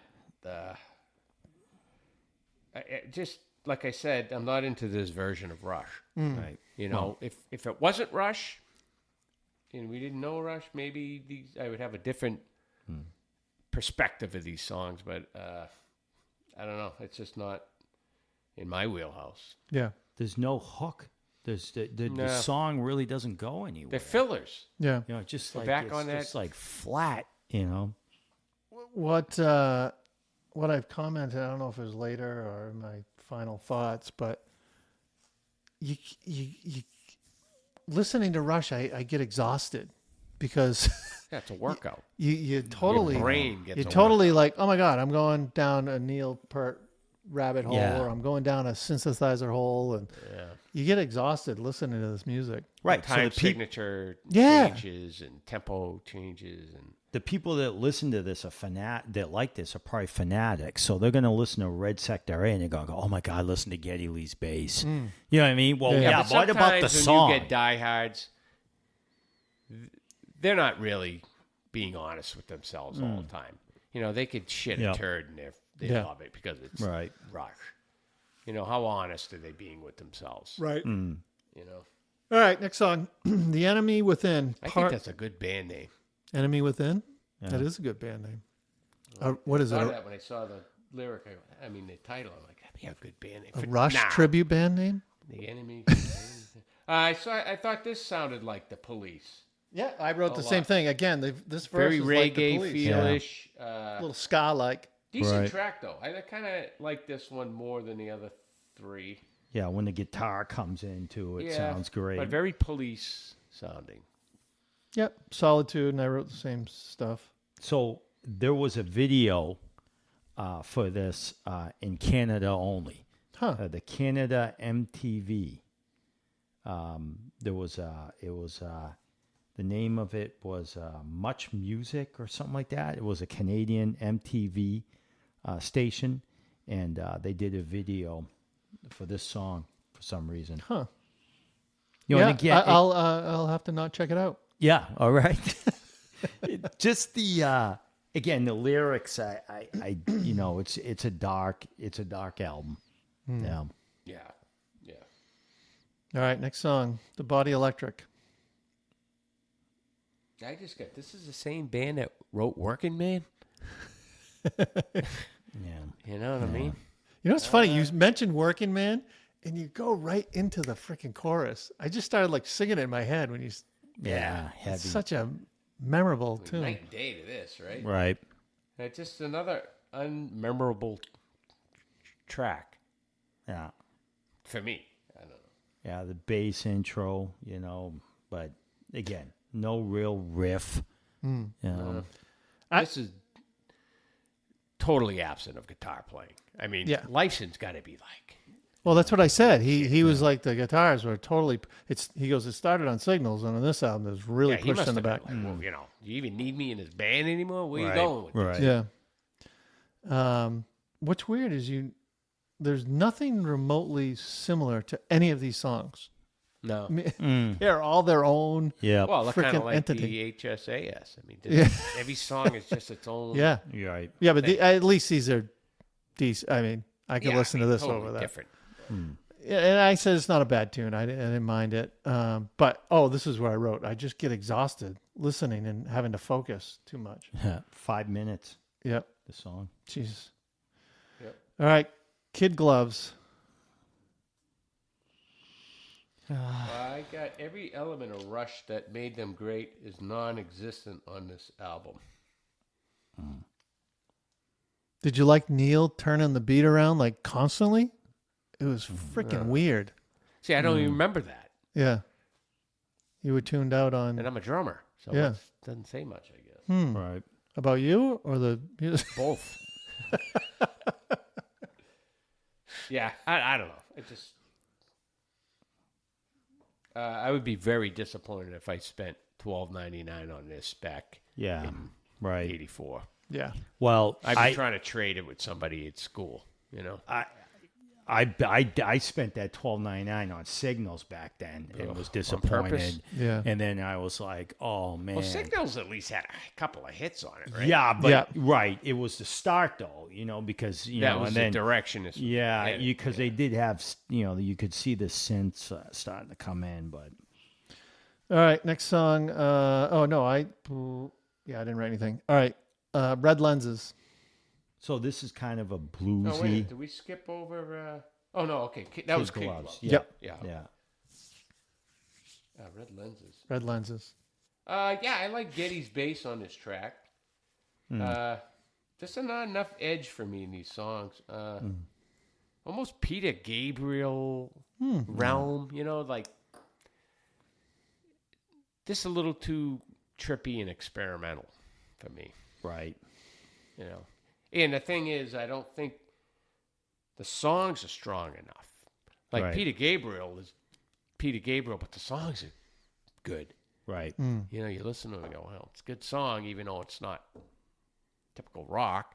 Where I don't think these songs, even though they're experimenting, are strong enough. Yeah. Can you imagine if they didn't have a synthesizer and it was just guitar bass? Could be different. It could be different. Yeah. I don't know. Well, Yeah, I just wrote losing interest in this album. yeah. Yeah. Even though there are some cool little parts, I I'm just agree. losing interest. I'm fading, Mark. Fading quick. All right, He's smelling salts. last song, Between the Wheels. So I mean, I think this is the best song on the album. Were there keyboards on this? I'm reading what I wrote, and yes, I I'm wrote these. sorry. These keyboards are so You like this annoying. one?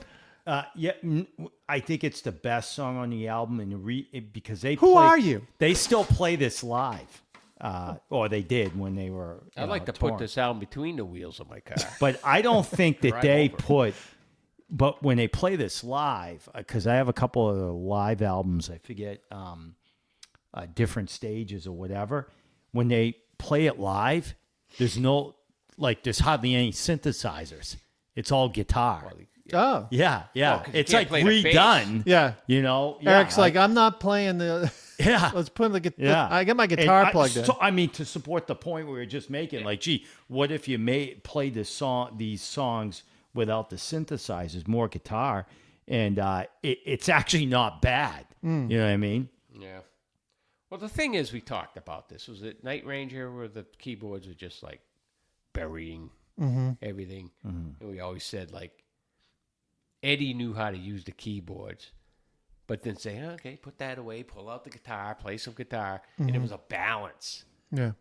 Yeah. This is just over Right. compensated with keyboards. It's Right. just too much. Yep. For a guitar-driven band, reputation of being a guitar-driven band. Mark, Right. say what you will. Does it hold up? Yep. No. No, I was gonna say, wow. I said it doesn't hold up for me. But me neither. Again, I know of one person who's I know of a couple people who are huge Rush fans, and they just love everything that they do. Yeah, because they're not being Yeah. honest with themselves. Yeah. So I'm a big Rush fan too. I love Rush, but Hey, I I'm love not. Rush too, but I'm not, not gonna. this. You're not no, gonna no, cave. No, but like you won't. Say it. I'll listen to. I'll listen to the old stuff, but yeah. Yeah. I hear you. All right. All right. Let's then move on to our last album. Little number. Here's a song for you. Whitesnake, Slide It In. I love the way he used to start the concert that way. He'd come out and they're jamming, and he'd walk right out on the catwalk, and he'd just say, "Here's a song for you," and they'd just kick into British something. accent. Yeah. Yeah, he's a legend. Yep. Originally was released in January '84 in the UK. That's right. Yep. Yeah. So that It was kind of commonplace back there where they drop albums in other countries at different times. Yep. So that was with the original Whitesnake band, Mickey Moody, right? Bernie Marsden, Juicy Lucy? Juicy Lucy. Which is interesting because this album almost is a little harder considering that lineup from their previous albums that were more blues driven. They were kind of getting more harder,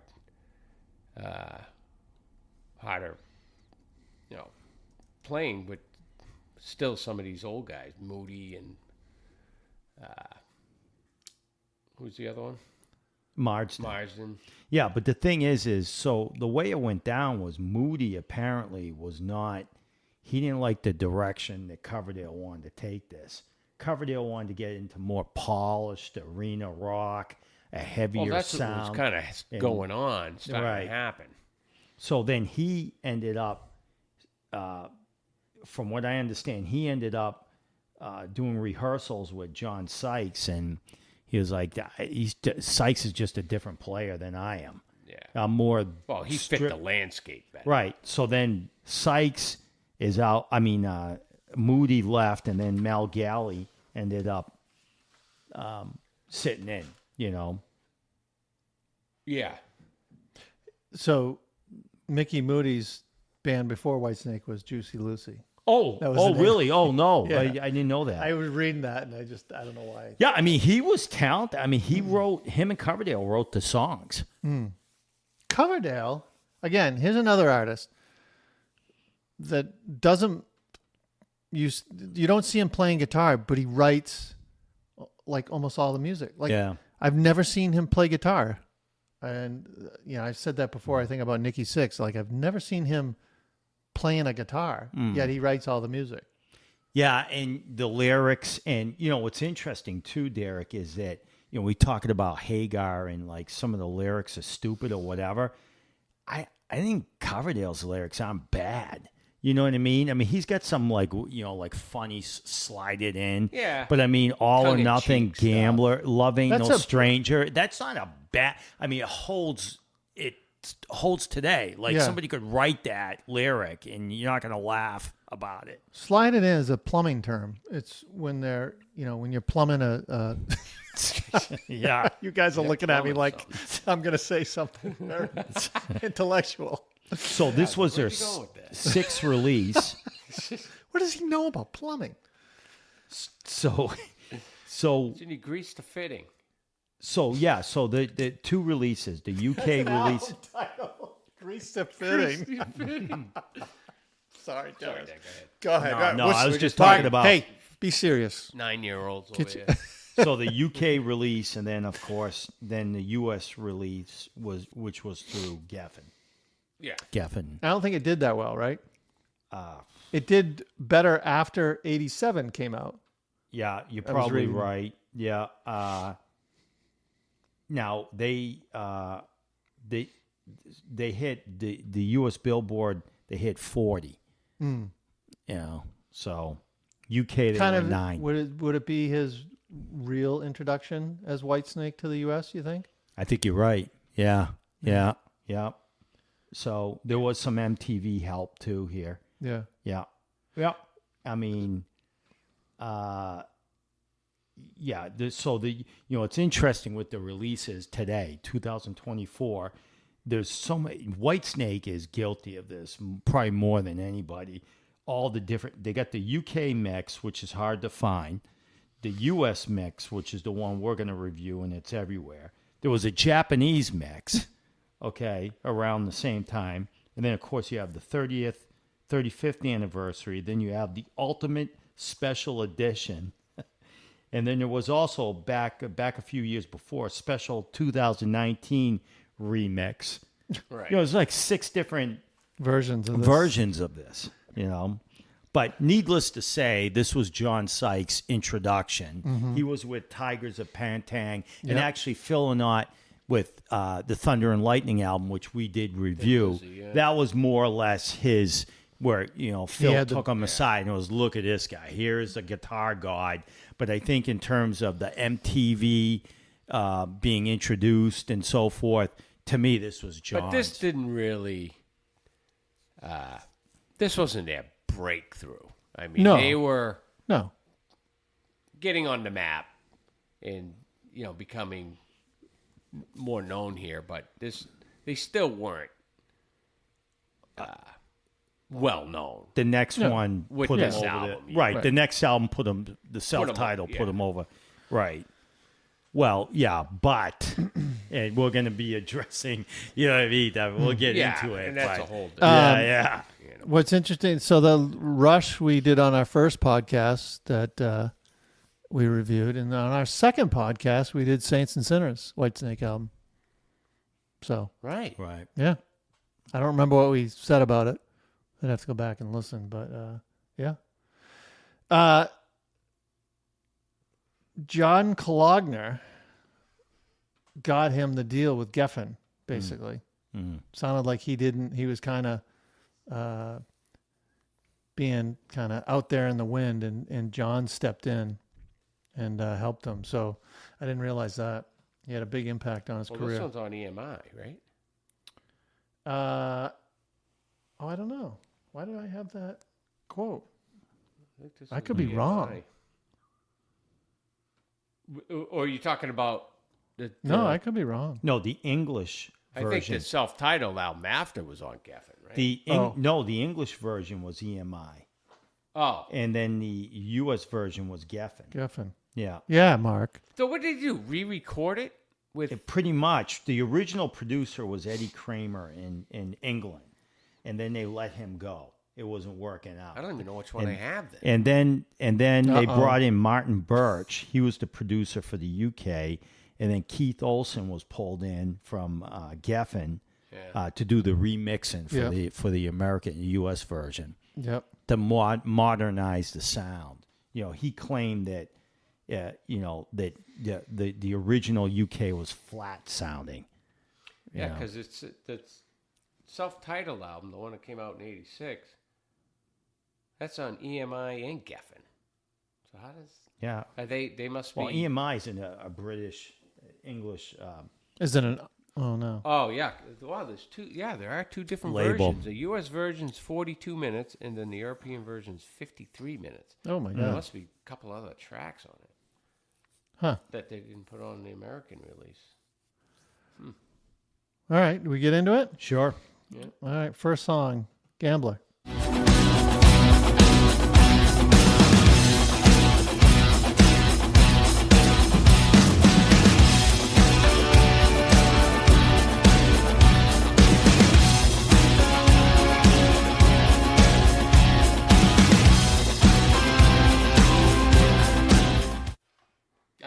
track. Great raspy vocals from Coverdale. Good blues rock track. Solid, Oh, I like mean, it. come on, John Lord. Yeah. John Lord keyboards, you Great. know. Oh, Yeah, shifts into the riff. This sounds like old Snake. The older, this to me sound like a song that could have been from one of their, older albums. Yeah. They're like right on that cusp of changing over, but they haven't completely done that. it's not a strong opener though. That's Well, what I don't know about an opener, but it's still. I think I commented listen down to that below. song. There's a better song as an opener. Yeah. And it's right off the bat. Dave is always looking for love. The Yeah, whole album is yeah. nothing love. All right. Anything else? Nope, I like it. All right. I like it. Second song, Slide It In.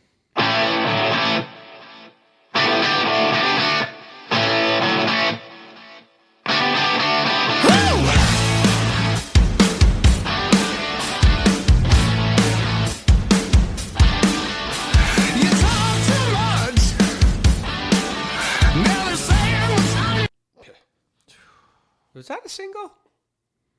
Or was it just, I don't know. classic track to Yep. me? That put Snake, I think, on the map for U.S. Oh God, yeah, great. They weren't super huge, but it definitely put them on the map. I love when the bass and that chugging guitar kick in. At first, it's just like a guitar, and then they all come in. So we didn't talk about Coverdale, Mel Galley, John Sykes, Neil Murray, Causey Powell is on drums. Oh, he is? Well, Sykes isn't on. He's only on one of the versions, right? He's on the U.S. mix. But on the see, US you mix. said, I remember you saying Mel Galley recorded with Well, Sykes, Galley recorded, but he didn't tour. No. So They threw him out or he left, and then Sykes came he got in. injured. Yeah, got hurt. One of them got thrown out. Marsden. Marsden, yeah, but Moody quit. Moody quit. Mel Galley and Sykes recorded this. There was two guitars. Galley only did one album with them. This one. That one. Yeah. That's it.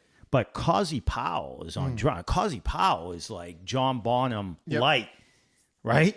Yeah. I mean, he's one of the greatest drummers. To me, this is Causey Powell. Well, the thing is with Coverdale, he's a superstar in Europe.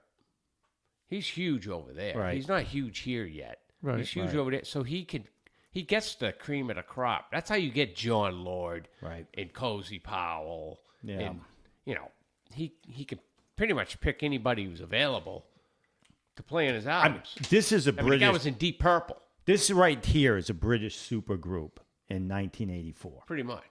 Yeah. Yeah, those guys.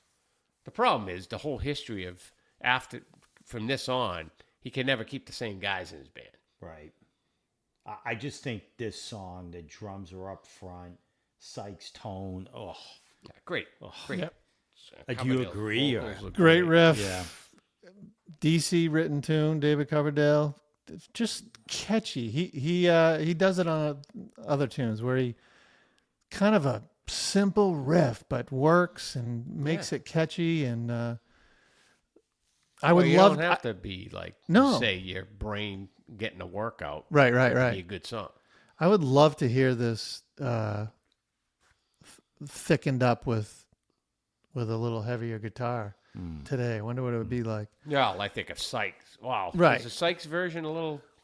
Because I was noticing some stuff. It must have been the European I was listening to. It's like, had to I be. remember that this song being thicker and heavier. You know what, had to maybe- listen So I to the must have been wrong listening version. to the Maybe wrong version. maybe I was too, because I was like, I wonder if this.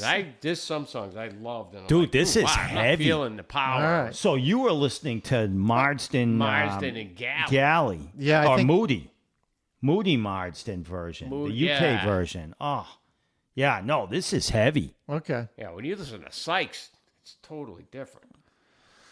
All right. I mean, the same songs, but it's just his tone. Oh, yeah. Yeah. I had a line here. I wish it was a little more beefier. I think you were listening to the same one I was. Yep. All right. Standing in the Shadows.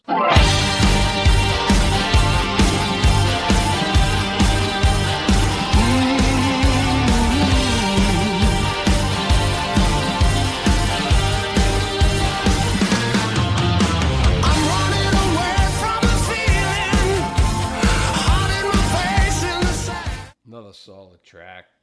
DC's great on this one as well. And I don't know if you guys noticed, I think it was after the solo, how he went down, his register went low for like 2 verses. He was really low when he was singing. It was kind of... His voice is amazing. Yeah, then he stepped it up again at the end. Yeah, bluesy. Strong tune. I thought it was a good tune. Yeah, Old Snake. What was he doing before Deep Purple? You know? He was working at, I don't know, nothing. Pick and Pay? Unknown, I think. Yeah. But when he was in Deep Purple, he had to split the singing duties with Hughes. Hughes, yeah. So what we're reviewing right now, to be clear, and I don't mean to, you're reviewing in the song order, is the UK version. Oh. Yeah, Okay. I just pulled it up on YouTube. So that's the UK version. That's what I listened So the actual US version started, and I wasn't gonna whatever. Slide It In, Slow and Easy, Love Ain't No Stranger, That makes All sense. or Nothing, Gambler. So you guys got to listen to it. Well, you've all heard it, but with the US version because it's boom. Okay. I mean, I'll definitely yeah. do that. Interesting. All right, cool. Well, sorry. no big deal. It's Yeah, I didn't even notice that. I just saw the first one that came up and started listening to it. All I right. should have known because I'm sitting there going, Gambler. I don't remember that beat. I didn't remember it Opening either. with that. Huh. Slide It In makes more sense. But I was doing this in an airport coming home from Florida, so yeah. I wasn't really giving it my all, I guess. Well, I have a UK version. Give Me More Time.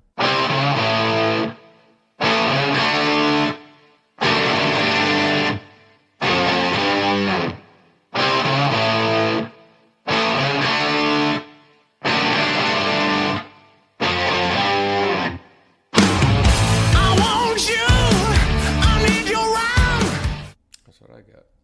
Yeah. Yeah, I love the riff on this. This was a Coverdale Galley written song. Great musicianship. Yeah, same thing. Solid track. 3 minutes and 41 seconds. Perfect length Yeah. for these songs. Another great structured Great rock song. Coverdale. I mean, Yeah. good writing. I mean, these songs are strong. Yep. Very good. Love Ain't No Stranger. I looked around, what did I see?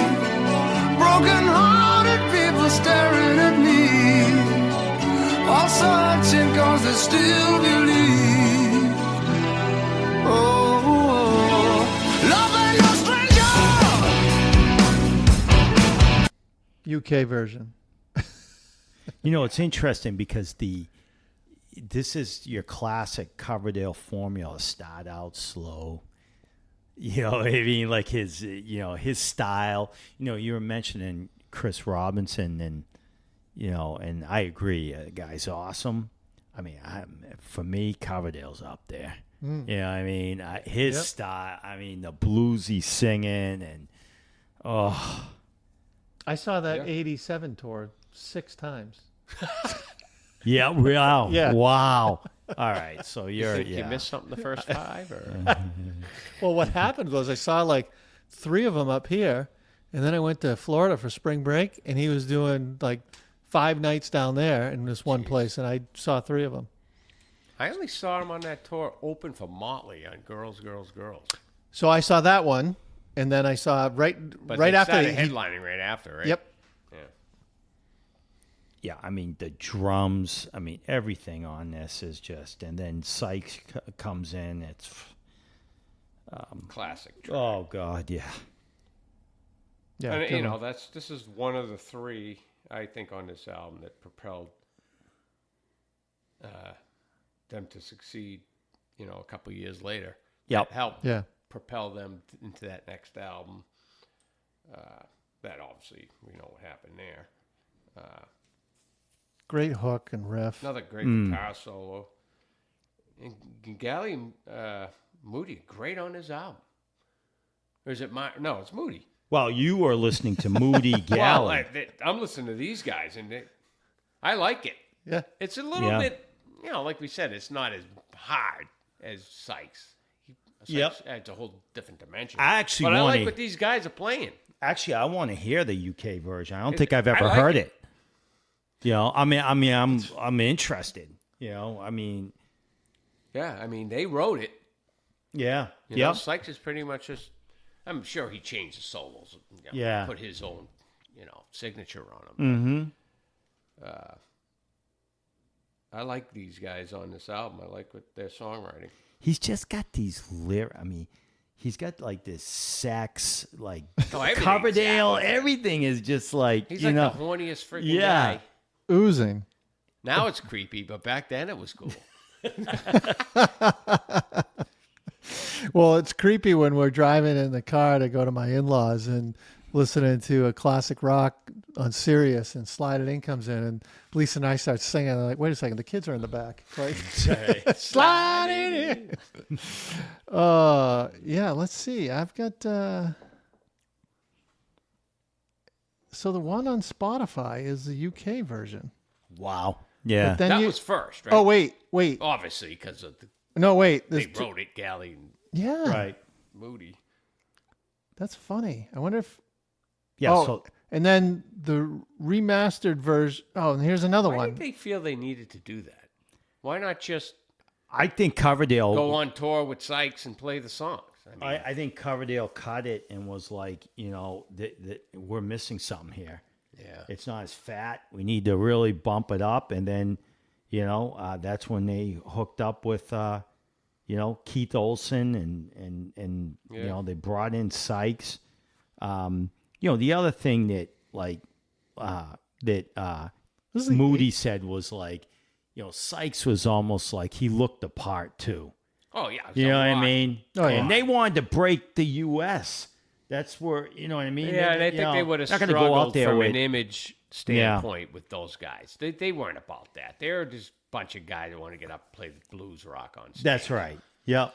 They didn't care about Probably all the perfectly fluff and shenanigans that went on. Right. So when you think about it, Coverdale's vision for the band was big time, right? Arenas or whatever. And you get these guys like Moody With and mustaches actually not even really, Mickey Moody. They're probably like, we're fine just being successful. Yeah. In Making England, albums and in playing. Europe, Yeah. Yep. Yeah, they just had different, idea of what they This is the 8th Whitesnake album. Yeah, they had a lot of Jesus. material. All right. Where, what was that? Loving No Stranger? Yeah. Is that what we did? All right. Slow and Easy. So take me down slow and easy. Make love to me slow and easy. I know that hard luck and trouble is coming my way. So rock me till I'm burnt to the bone. Love that song. Guitar intro is awesome. You guys all right? Oh. Oh. I just love this. Coverdale shines on this one. Oh, my God. Love every part of this track. Great slide work, pre-solo, great solo. God, when Long you song, 6-minute tune. Really? it's 6 But 8. you wouldn't. It goes by quick. Well, you got that breakdown section Yeah, and the the chanting. outro's And, great. To me, this is like Classic. to me, this is John Sykes' statement to the world. Like when you hear this version of it with him, oh my God! I mean, he's just Yeah, because I was waiting for parts in the song I liked, and they weren't there. yeah. And I couldn't figure out, like, yeah. I think of those different songs. It's because I'm used to hearing the Sykes version. He did other things that aren't in it on the UK version. Right. Yeah, my favorite tune on the album. His the slide and the vocal is just unbelievable. Awesome. I like the hell out of the solo too, even though I guess it's not Sykes. This might what be I was one listening of the to. greatest songs ever. Yeah. Yep. You know? I like the ending also Yeah, with the outro drumming. was That da-da-da-da-da. freaking awesome. Yep. Causey Powell. Cozy Powell, yeah. Oh. Yeah, that was good. I mean, this is an all-star band. I mean, John Lord of Yeah, Deep he's got Purple. like a Causey all-star Powell. cast of musicians playing with him here. You know, which he's always done. You could arguably say every version of Whitesnake going forward was all-star lineups, right? Yeah. Vi, Sazzo, Campbell, Aldridge. They were Red always Beach. just guys that were already successful. Yeah, but this to me is, well, my opinion, the best lineup they ever had. Yeah. But I like Sykes. Yeah, well, you're talking the Sykes Sykes lineup. version. Yeah. Yeah. I like the Sykes Murray. I think Pace was on one of them Earlier days. earlier. Yeah. So So much he never like had a problem with freaking musicians, getting good musicians. much like to slide it in. The slow and easy is another plumbing reference when you turn in your threads. You don't want it to seize up on you. How about the next one? Spit it out. Well, when you're cutting tape and you spit Oh, it you got a out, little- you get- yeah, spit you the get excess you out. spit it out. Yeah, you don't want to swallow that. Clearly, this whole album's about plumbing. So, Yeah, it's like a tutorial. all right, spit it out.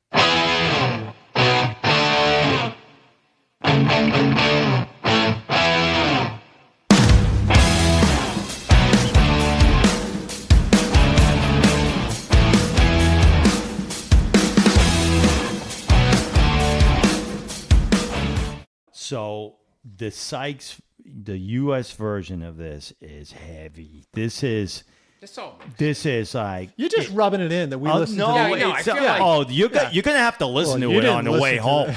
because I just Sykes his riff and then Causey Powell is like so. I mean, I'm not a drummer, but it's like the powerful, the way he's hitting the I just love this song. I think this is kind of underrated in the catalog, actually.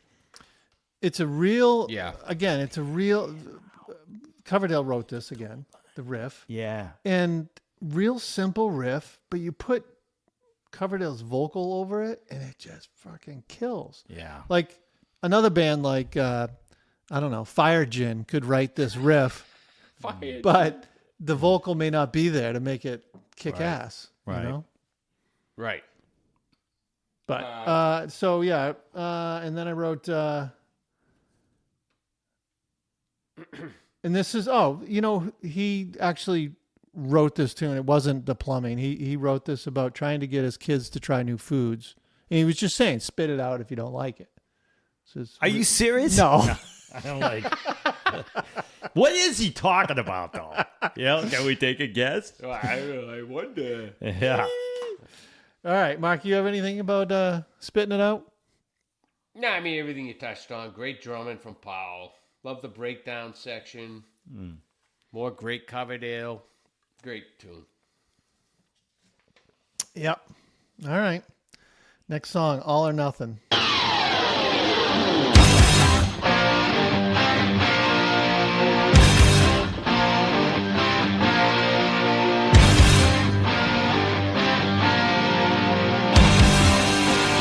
Tonight's the night to coming out of the cold. This is my favorite track. Is off it? the album? But like This would have been the better opener than, what a freaker! yeah. When he kicks in with, they all come in together, and his vocal comes right in with it. Yep. Tonight's the night. Yeah. Yeah. You know, Dun, dun, dun, dun. Yeah. Oh, Yeah. awesome. Yep. And then it goes to the chorus, and then it goes back and does it again. When the chorus comes in, he's right in with the beginning of it. Right out of the gate. Right out of the gate. Yep. Great bass in it. When the bass kicks in. Yep. Like the riff change in the solo, they change up the riff a little bit. They play a little different part through the solo. And there's a keyboard solo. John Lord's got a Hammond B solo right. in it. I think it's before the guitar, right? Yep. And here he does a little solo in there. So yeah, great track. My favorite track, I think. That and, Slow and Easy. Love it. I just wrote everything you guys did, and then I Yeah. love the tempo of the kick drum. Ugh. Just constant. Hungry for Love.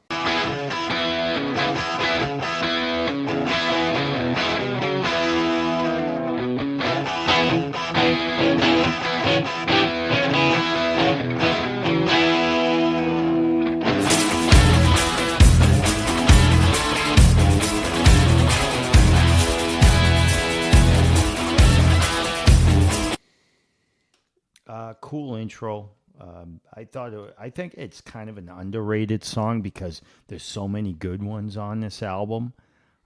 This was, and again, you know, to me, Sykes' tone, I didn't mind it. Feels like a Bad Company tune. Yeah. I can hear That that. feel. I like this track. Yeah. I thought it was a good tune. And I liked I know somebody was talking earlier, his lyrics are a little cheesy or whatever, but, or was that Hagar? I think Hagar. the Coverdale's can Yeah. get a little, well, we always know what Coverdale's singing about, but Plumbing. I don't know. I like his lyrics. Cool breakdown in there, some slide guitar. I like. Then I think the end of the song had a breakdown, right, to go out of the song. So I liked it. Yep. Strong tune. All right. The last song on the UK version is Guilty of Love.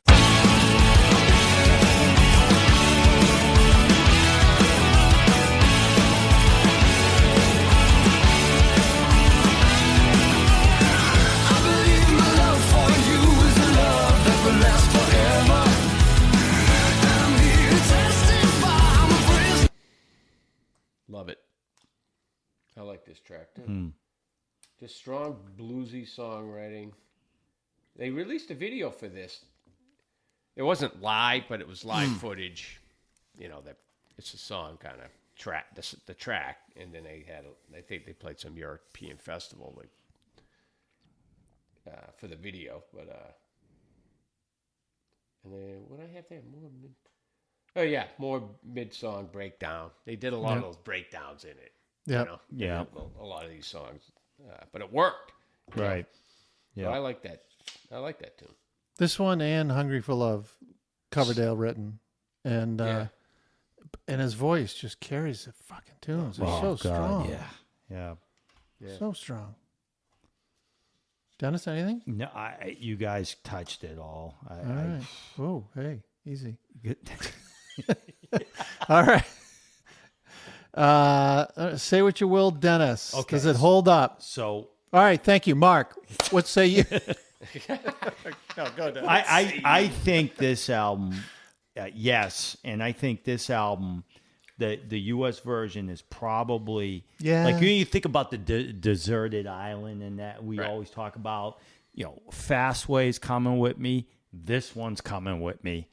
And you know, the Van Halens and all that. I mean, I really love this album. To me, Sykes is a hero of mine. I love him.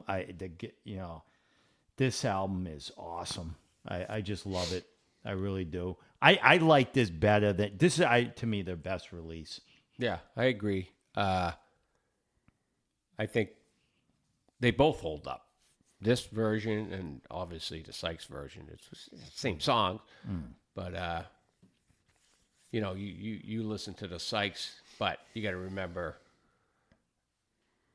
the guys on the European version wrote it. So you have to let them both. They both get in. You know? Nope. Classic album.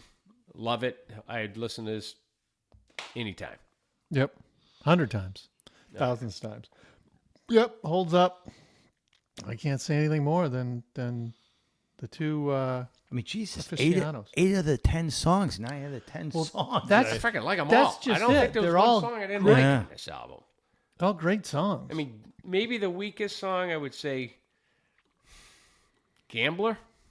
yeah. And it wasn't even bad. Yeah. Yeah, right. It's not even a bad song, but there's so many strong songs on there. See, I it's think like that Def Leppard album. It's like, Jesus, even their deep cuts are good. Right. I think this album was kind of underrated and at the time because they came out with the self-titled and that had Is This Love and all that other stuff. There was the MTV Darling so and everybody the videos. started from there and They went started forward. from there, and they forgot about this. Forgot about it. Yeah. Yeah. And this went double platinum. So, I mean, it did sell. But you could all argue that, well, it was because of the white. Yeah, I think people went back and bought but it. to me,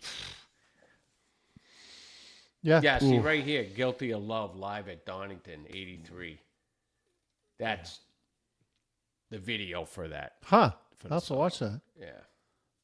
Cool. So, yeah, this great album. All right. Well, what month are we in? So we got May next month. So we've had to shuffle a couple albums around because the months are weird with releases this year for whatever reason. Was able to add a few more. Couple we forgot that came out in January or February, so we may throw them into May. But yeah, hey, thanks for listening. Go again, review, leave a comment. It helps immensely. Like Mark said, they couldn't find it searching. If you start making comments or your friends making comments, they'll help. Tell all your friends. Tell all your friends. yeah. Yeah, for sure, man. It's a lot of fun. What? Get the word out. Any parting words? No, I mean, another good review. I learned something every time we do this. Yeah. Yeah. And it's You good know, to go back it on definitely- albums. Like, I would never listen to, have the inkling to listen to Grace Under Pressure. Right. Right. Or the HSAS. So it's good to go back and listen to these albums. You know, it's weird too, and we didn't say this, but sometimes your tastes change, your life changes, things happen to you, family and stuff like that. And like I forget one of the albums that we reviewed. It was like I remember being like I was really into it, and then now I'm kind of like, yeah, I don't know, I didn't think it was that great. Yeah. Because I don't know, you're Or just it goes older. the other way. Like 84, when it first came out, I wasn't digging. Yeah, And then now I listen back to 1984, I go, fucking guy's a genius. Yeah. yeah, Songs yeah. are just, You're right. Incredible. That's a good Yeah. example. Yeah. but I wasn't there then. Right. It's just like, hey, I don't want to hear fucking, hard ass Van Halen stuff. You know what I mean? Right. But you listen back now, and it's like, I love that album. Yeah. Yeah. You know, A lot of some of these musicians were ahead of their time. Eddie You was. know, he was way Eddie ahead was of a his step time. ahead of everybody. Yeah. Because you didn't get it, and then you got it like years later. Like, I know what he was doing. You know? Yeah. And I think Jimmy Page was like that. You don't embrace it at the time, and then later on you go, oh, okay, Now I get it. now I get it. And I think, Derek, too, when people respond like with their feedback too, that's interesting. Like sometimes we'll get like tweets and stuff, and it's interesting to get a perspective from folks that listen to this. Like, I agree or disagree, because they add, that's value Oh, yeah. added, Yeah. and it's I very mean, we can only interesting. give our slice. I mean, Yeah. This is just our opinion. Everybody Right. could have their own opinions on this stuff. All right. Well, let's call it a wrap. And thanks again. We'll see you in May. Yeah.